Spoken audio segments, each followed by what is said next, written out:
We're live. Hello, everyone. Happy Monday. How's everybody doing? A beautiful Monday it is.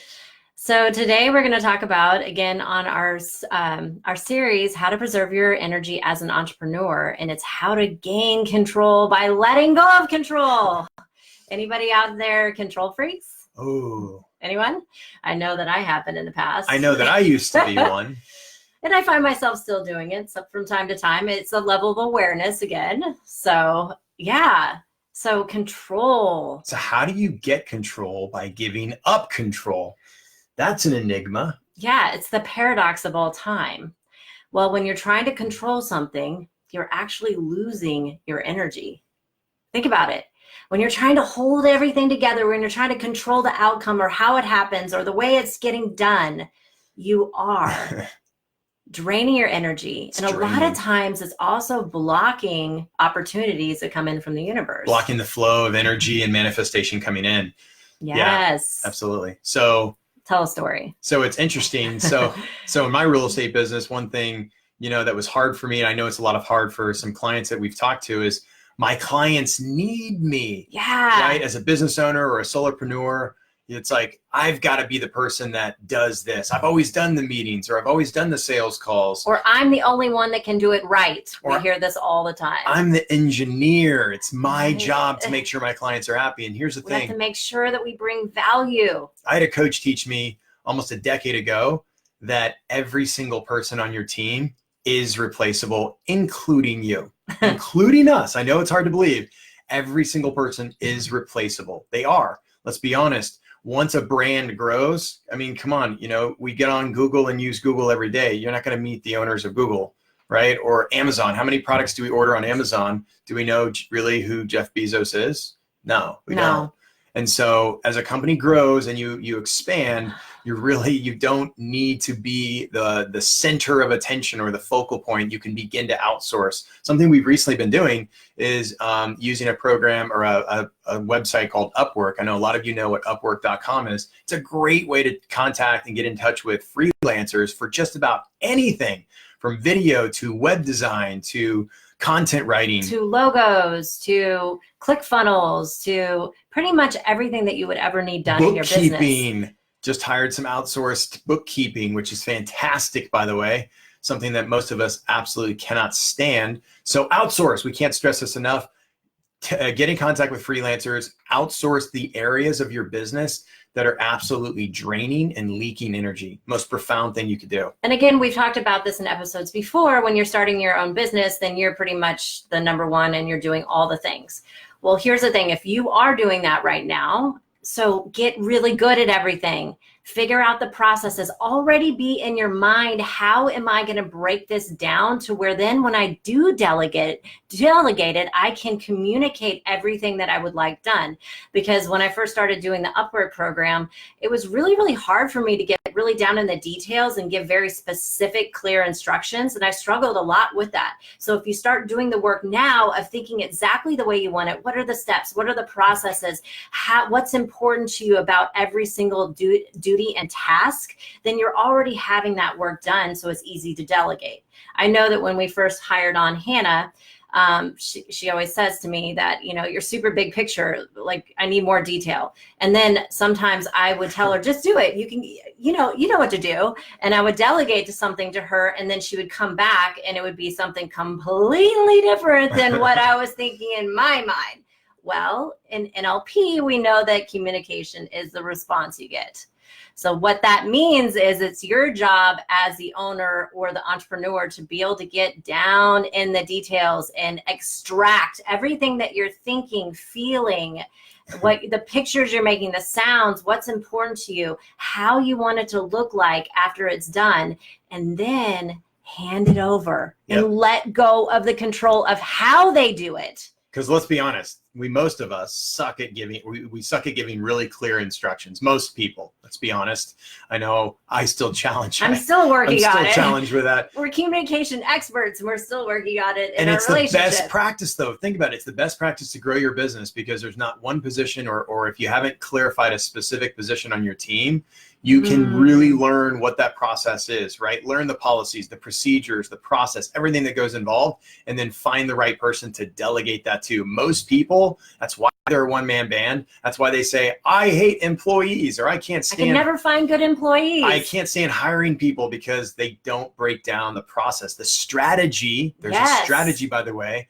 of how people work, operate, and then there's a strategy of actually getting things done efficiently. Believe it or not, most people don't find the most efficient process, right? The path of least resistance. That's where most people fail as small business owners. And then we wonder why we go through these months of up and down sales. We hire somebody and then money goes out because we're so focused on micromanaging them. Yes, I've been there. Yes. I've been there. He still does it when we drive. We did it this morning. I love it when I decide to drive. I don't drive as much as he does, because he likes to control me when I'm driving and tell me all the things I'm not doing correctly. And I gave him some feedback. I said, are you open to feedback? Absolutely. I love feedback. Because nobody likes a backseat driver behind you talking smack about everything that you're doing. And the problem is that when you do that to your employees, when you do it to your spouse, when you give them a task and then you come in, you're like buzzing around, like, what are you doing it that way for? Oh, just give it back to me. Hey, did you get that thing done? Because I need to make sure you got that done. or you give them a task and then they start going and taking action and they start getting it done, but they're not doing it exactly the way you would do it. However, how do you know that they're not going to get it done faster? They may find a strategy that's even better than the one that you thought of. And then you come back and you're like, give it back to me. Let me show you how it's done. So here's a strategy. See this all the time. So here's business owners. Here's a strategy we learned. We just gave up. We know they're not going to do it the way we would. We already know that. In fact, they might even suck at it the first time they do it. That's okay. A freelancer, an employee, a team member, they might actually suck at it. And that's okay, because listen, if they get it done, they get it done, and you can focus on something else. Now, if you're still focused on how they're going to do it while they're doing it, while keeping you from getting something else done, then that's definitely going to hold you back. So look, already be congruent with, they're not going to get it done probably right the first time. They might not even get it right the third time, but it's all right. Let them learn. It's part of the process. The key is to get very, very specific on how you want it finished. And if there's specific strategies that you have learned over time, then share those learnings to where then they can come up with it themselves. And then let go of it and watch them do it, and then give them feedback each day of things that they maybe didn't think about before, because maybe they have a blind spot. But give them the freedom to learn, because the learning process, they may come up with something even more brilliant than you ever thought of before. And we always ask, we start off, are you open to feedback, right? Yes. Are you open to coaching? We always ask first, because if they're not, then don't give them feedback. So always ask that. It's a good way to kind of open up their mind a little bit to some learnings, some growth, and before you just come in with some criticism that might be a little harsh. Yeah, That's so remember, something that I've also learned over the years that can be a very challenging thing, to give feedback at the right time in the right manner.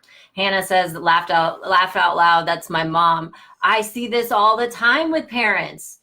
The thing is that we talked a little bit about this on episode 4 about enablement. The problem is that if you are always taking control, if you are always taking tasks away from your children or your employees, or your spouse, never grow and transform as a human being. And then before you know it, you're enabling. And then before you know it, they come to you for everything, because you're the one that always does it. And even if they try to do it, you take it away from them. Because you know they're not going to do it right. Down, and it shames them. Exactly. Nobody wants to be shamed while they're learning something new. It's interesting how parents, or any of us who have had controlling parents or overly controlling parents, that we do it ourselves. It's interesting. We turn right around and do it to our spouse, or our kids, or worse. We even know some people that do it to their pets.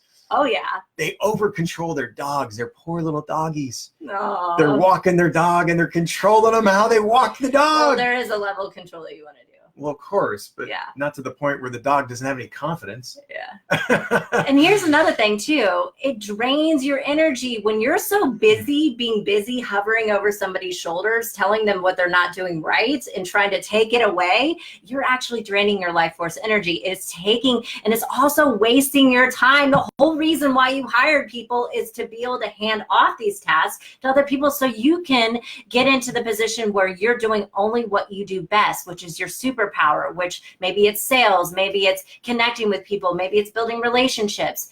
The visionary of the company needs to be focusing on where it's going, not all the mundane little details. And if you don't get out of the details, you're never going to be able to scale your business. Just let go. Let go. Just let go. Gotta go. Just let it go. Just let it go. Which and is you great. may find when you do, you have a surge of energy. Surge of energy. So draining. Trust us, we've been there. We've done this. Yes. I got really good at being a control freak. Same here. We do it to each other, and we're learning how to communicate. So here's a task. If you are looking to do something or not delegate something in your business or part of the process of a project, try delegating it to a freelancer or somebody that you pay them per project. Here's a task. Do it on Upwork, freelance, anywhere, or even just find somebody that you can delegate it to.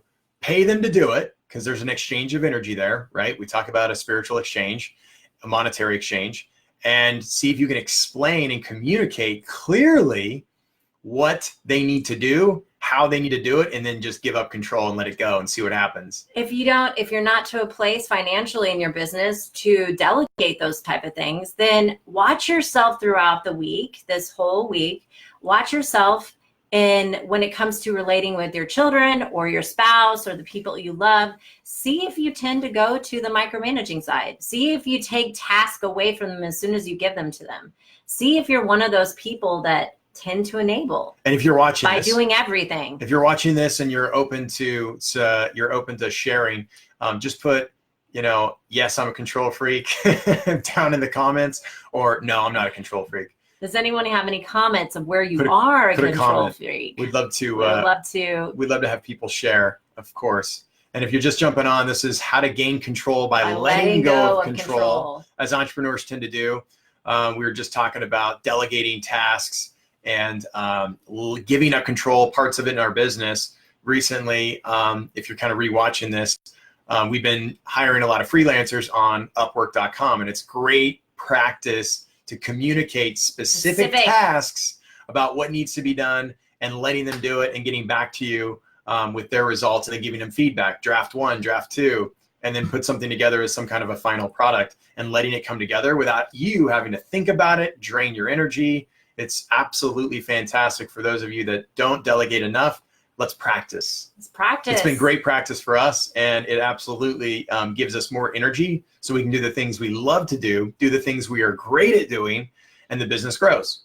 Yes. And it's also not immediately obvious. We sabotage our goals this way. We set these goals and we have these expectations of how it's going to get done.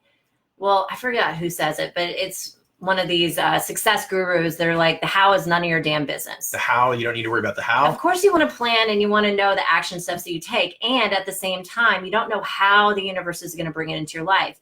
And what specifically is it going to bring sometimes. The thing is that you want to be open to new possibilities of ways that things get done and brought to you.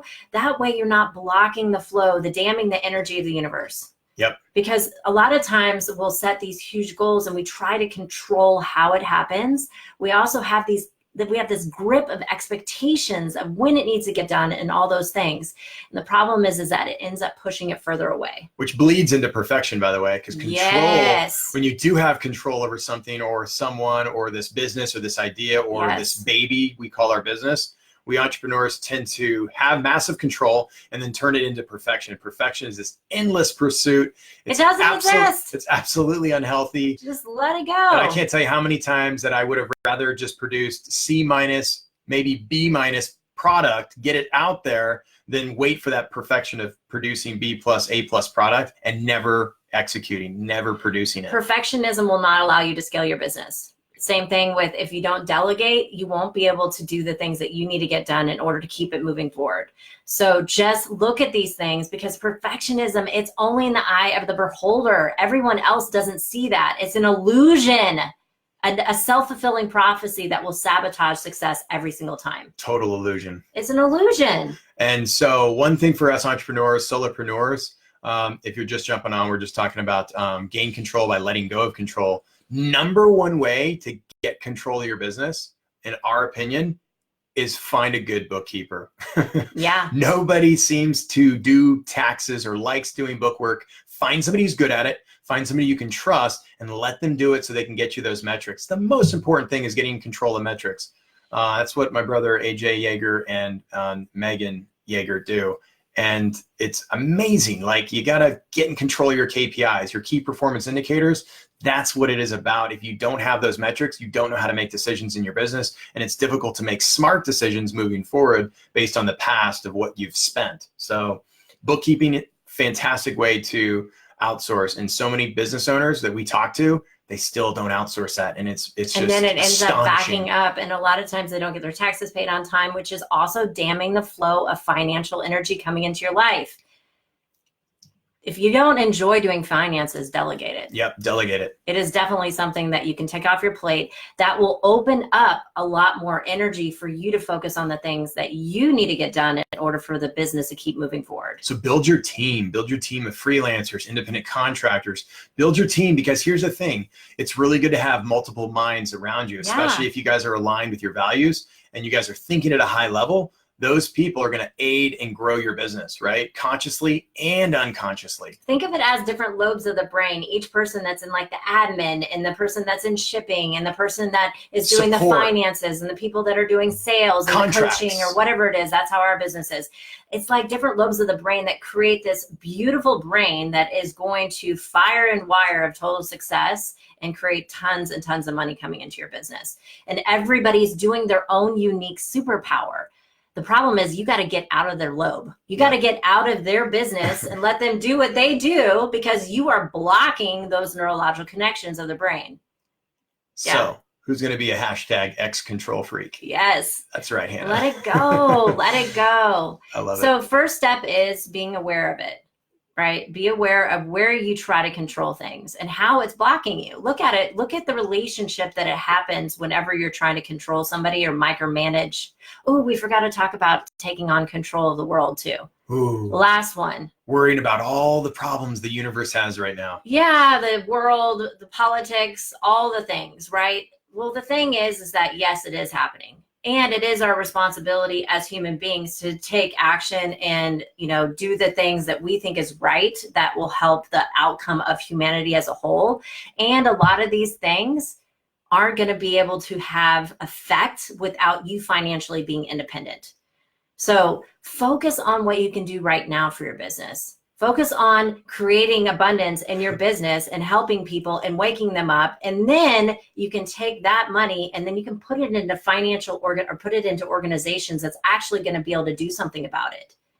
So take the weight off your shoulders, because if you're worrying about all that thing all the time, it's distracting you. It's a fantastic distraction to keeping you away from getting results. Every time you get plugged into something, plugged in just means passionate, but in a negative way, like negative emotions, like you feel anger, you're spiral. Yeah, it's taking your spinning the wheels in the sand of frustration. It's taking your focus away from your business, and it's also taking your emotions and it's draining your life force energy.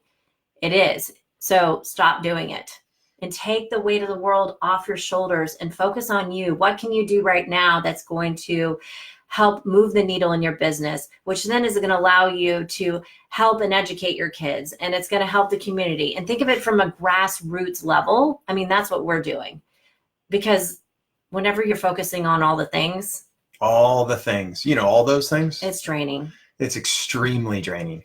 And let go of the drama. Whatever the drama is of the office or what's going on in people's lives on Facebook and stuff like that, that is the biggest time suck ever. Yep. So stop it. The water cooler drama. Yeah. Save the drama for your mama. Yeah. Stop telling yourself stories. It's all an illusion. It doesn't exist. Let's go breathe in some fresh oxygen and get away from that pessimistic air, that pessimism that some people tend to breathe in a little too much. And it does, it affects us. Energetically, it affects us. And then we wonder why we spiral down. We have weeks where we don't get anything done. Then we have months where we're like, man, I got a lot of bills to pay, because we're not focused on creation. We're not focused on getting results. If you find yourself lured into the drama, there could be some sort of unconscious, you're free from this addiction to the drama. Because here's the thing, your thoughts and your focus will create behavior. And based on that behavior, you will get a result. One that you're extremely excited about. And you're like, yes, I got it. Maybe I'm hitting my goals. And one that you may not be extremely excited about. Maybe it's a little bit of a downer, right? And so that's how we can trace it back to that thinking, that focus. And the feeling is very much intimately coupled with that behavior. And if we continue to create more of that behavior, we're going to get more of the same results. Yep. So if we don't like those results, stop it. So notice so step number 1, notice when you are trying to control somebody and just be aware of it. I will watch tomorrow morning as we go to Barton Springs. I will watch the way we talk about your driving. Aw, thank you. I'll just let you drive. I'm he tired hurt my anyways. feelings. I'm sorry. I apologize. He was shaming me. I don't like being shamed. The guys on the That's what you're doing when you're controlling micromanage. At some level, you're shaming them. The guys in the crosswalk. Let's stop. I know. I did make a mistake. Okay, so step 2. Take a long, deep breath in through the nose and out through the mouth. And just relax. And just relax. And just let out that control. Yes. Just give it up. And then if it's something like, for an example, if it's with a loved one or an employee, then whenever they're done doing the thing, come around and give them feedback. And feedback looks like this. We call it sandwich feedback in our training. So you tell them what they did really, really well, and then you tell them what a little stretch for improvement, and then give them what they really did well. So it looks like this. Hey, this morning, babe. Awesome. Thank you for driving. I was really tired. I really didn't want to drive. So thank you for stepping up and driving to the Springs. Hey, some areas of stretch would be just, a little more aware and just keep our eyes on the road and maybe look a little further out there just so we can, scan in peripheral and see everything there is to see. Overall, though, you're doing awesome, because I know you don't drive much, but you're doing fantastic with the driving you do. Thank you. You're welcome. I love you. It just lit you up. See, I just love it. If you speak my language. She just took it all in. Yeah, because I'm not getting criticized. When you come right in with a direct, you did this wrong, or when you just take it away from them and say, let me do it, I'll show you how, then it breaks people down. It actually hurts their feelings, and they shut down the learning process. And that's not going to help you as a business owner, because they won't think. Here's what not to say. You want to teach them how to think critically. You know what you did And wrong? if you shut down their learning process, they won't. This is what not to say. Don't say, you want to know what you did wrong? Let me tell you what you did wrong. Let me show you what you did wrong. And then list all the things. this, and this. Nobody's going to want to work for you. It doesn't work that well. And then the funny thing is that then business owners like, I can't ever find good people. Well, you yourself is the director of all those people. And if you're not communicating what you want specifically, and then you end up micromanaging them and shaming them for doing it wrong, then shame on you. And by the way, I used to say that all the time. And that's a story. Delete that. I used to tell myself all that a lot, where it's like, it's so hard to find good people that want to work hard, right? That have good integrity. And if you keep telling yourself that story, guess what? You're going to continue to recreate that story. So it's your projection. Change what's inside of you that's in them, and vice versa. And then that will shift into a more positive, more lucrative story that you can actually help and coach people. It's a massive shift when you see that. It's not the people out there, it's the people in here. Yes. And you will attract all that is unconscious. That's right. Thank you so much, guys. Share this, please. Share it with someone. And also, if you want all of our videos together in one place, you can find us on YouTube. It's called Yager Training. We have all the videos that we do on Facebook and also off some Facebook. New subscriptions. Subscribe. Yes, we want to build up that, as well as if you are not already in part of Yager Training community, please come join us. It's an open group. It's for people that are working together in entrepreneurship and just wanting to live an extraordinary life. And we're going to have experts on every month, and we're really building a lot of value and content for that group as well. It's a great, easy foundation to get into personal growth and development. It's bite-sized chunk, and it's really some powerful stuff. It's free personal growth and development. We're going to have experts from all over. Can't beat that. Yeah. So join us. And hey, make it a great rest of the Monday and an awesome week. We will see you on Wednesday. Awesome. See ya.